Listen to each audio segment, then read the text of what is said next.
Medak, a British-American filmmaker, is with us now directly from Los Angeles.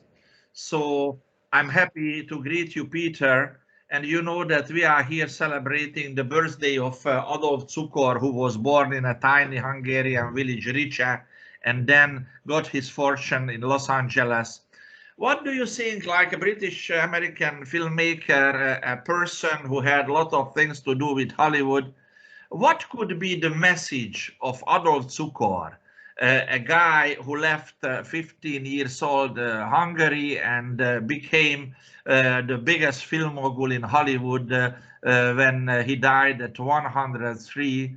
Everybody thinking about him like the father of the movie industry.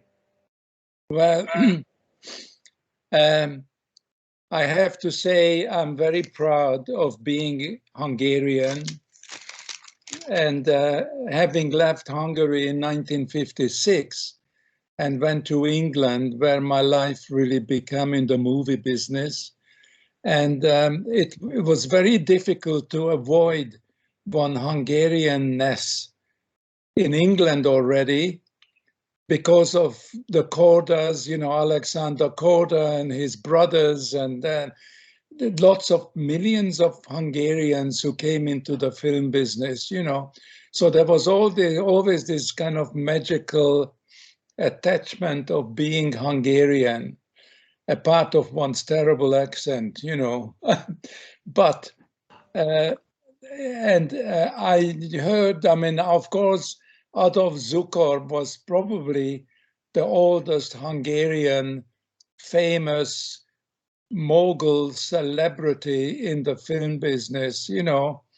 And ironically, and he created Paramount Pictures, and he had an incredible rise from his father dying when he was 1 year old and his mother dying when he was 7 years old, and an uncle bringing him up, and he eventually got into the fur business.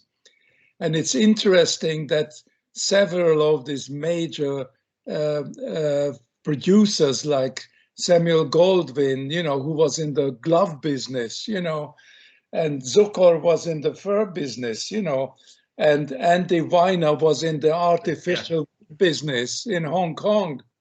And what is it which had to do with all this stuff, you know?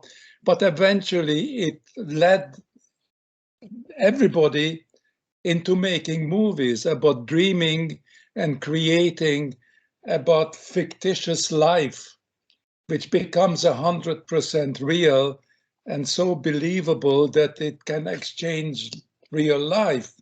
And that's the magic of making movies, you know. And ironically, I don't want to talk about myself, but my first movie I made with Glenda Jackson called Negatives, which was for Paramount Studios. Mm-hmm.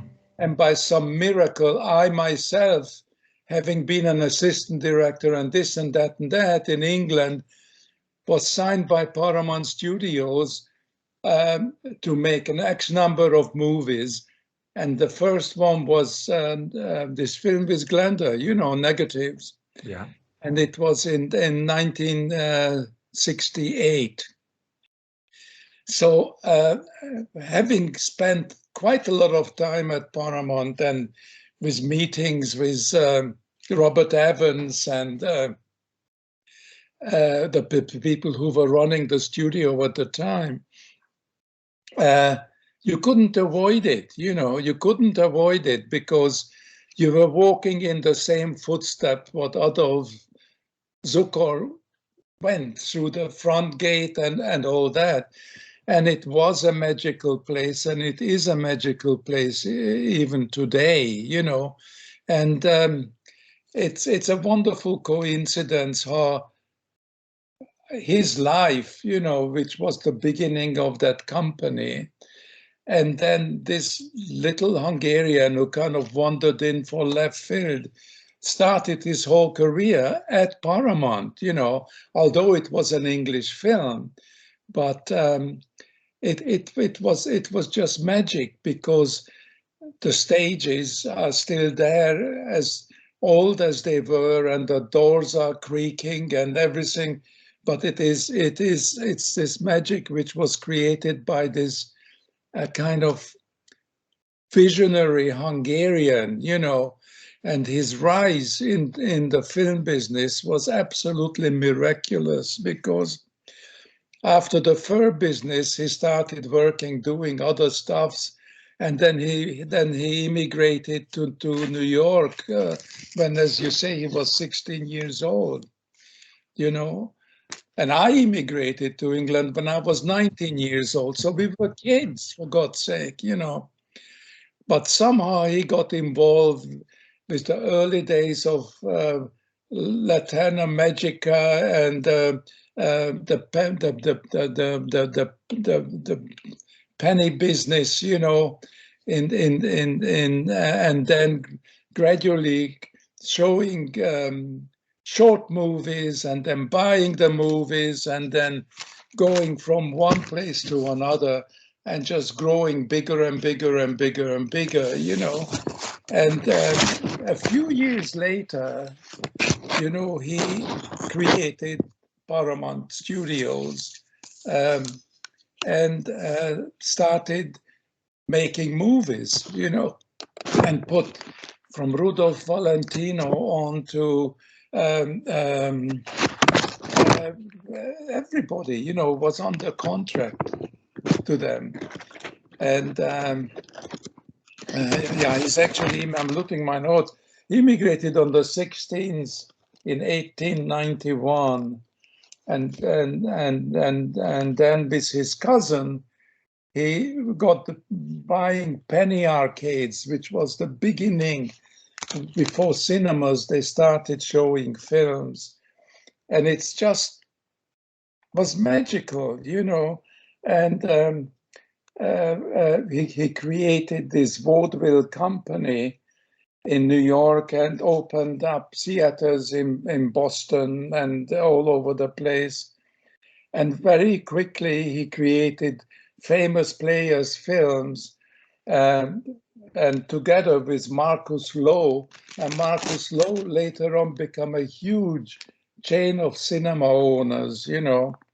But I mean, Zukorra very quickly, having bought some building, which he then converted into a studio in New York, and it still exists today, and it is still functioning.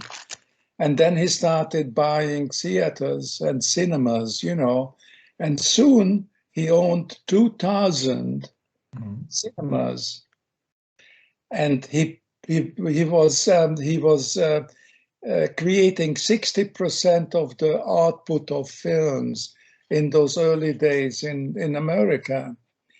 And so he was an amazing, amazing creator. And he spent most of his time in New York, where his company was. And in the winter time, it was getting very cold in New York. He came to Los Angeles, where he owned 2 studios, which one of them was Paramount, you know. And it was just, it's, I don't know, it's unimaginative, you know, his incredible power and vision, and to wanting to create and to educate the world. And this continued until he was 103 years old.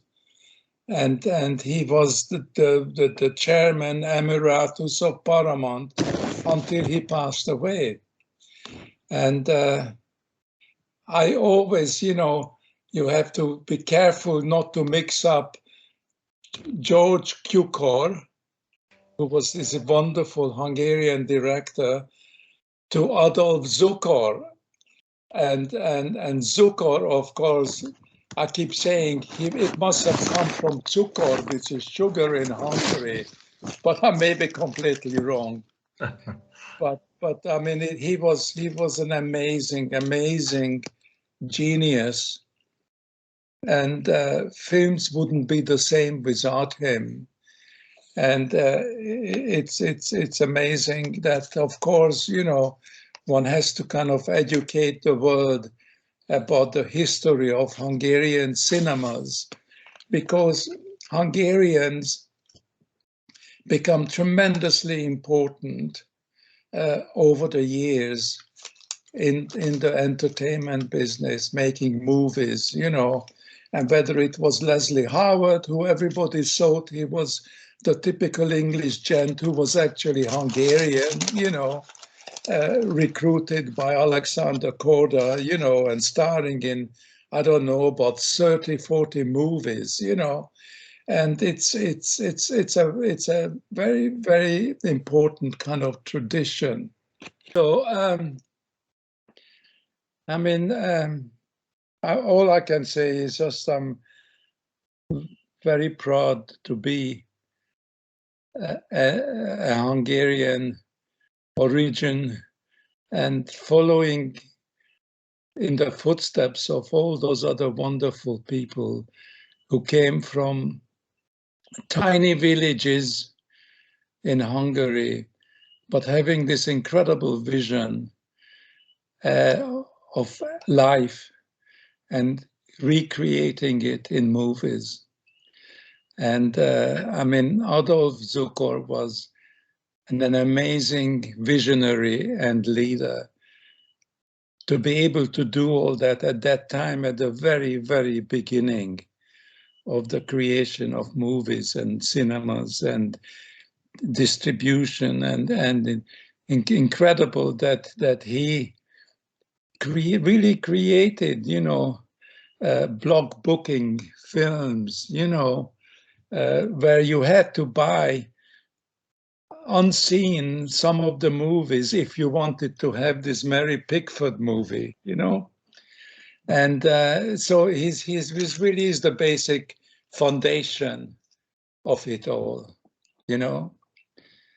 And I just wish I would be there in Hungary when you have this wonderful celebration of his life, because the only thing I know about Adolph is what you can read in the internet and all that. And I never met him. George Cukor I met many times in LA, but I wish I had known him. But I can imagine exactly his magnetic personality of what he was like. Anyhow, I wish you good luck with it all.